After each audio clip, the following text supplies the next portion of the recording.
आज या ठिकाणी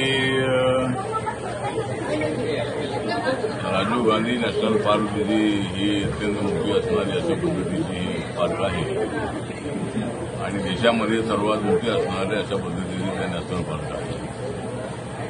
या ठिकाणी गेल्या 6 वर्षापासून आपण माझा मुलगा जो जित आहे त्याच्या नावाने आपण या ठिकाणी जो पॅन्थर आहे चित्ता आहे त्याला अडॉप्ट करण्याचा जो कार्यक्रम आहे तो गेल्या 6 वर्षापासून आपण करतो.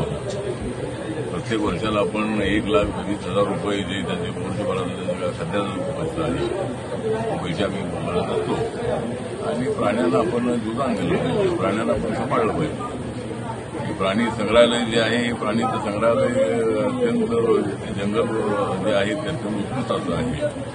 मुंबईसारख्या शहरामध्ये हजारो एकरात हे जंगल आहे आणि याचा जगाच्या नकाशावर याचं नाव आलं पाहिजे या दृष्टिकोनातून आपला प्रयत्न राहणार आहे. एक तर माझे सगळ्यांना नम्र आव्हान आहे की प्राण्यांना आपण सांभाळलं पाहिजे आणि मी पॅन्थरच्या मुव्हमेंटमधून आलेलो आहे.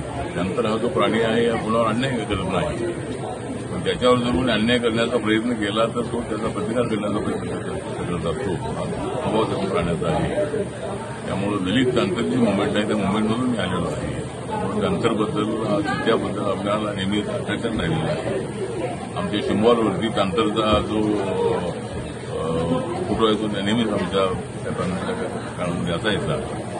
त्यामुळं आपण पॅन्थरला अडॉप्ट केलेला आहे आणि या ठिकाणी प्रत्येक वर्षाला आम्ही येतो आणि मल्लिकार्जुन जिथे वरिष्ठ अधिकारी आहेत त्यांच्यासोबत आमची चर्चा होते. या ठिकाणी अडचणी असतील त्या करत असतो आणि प्रत्येक वर्षाला शिंबॉलच्या वाढदिवसाच्या निमित्ताने आम्ही करतो आणि त्याला या ठिकाणी येऊन आम्ही भेटत असतो.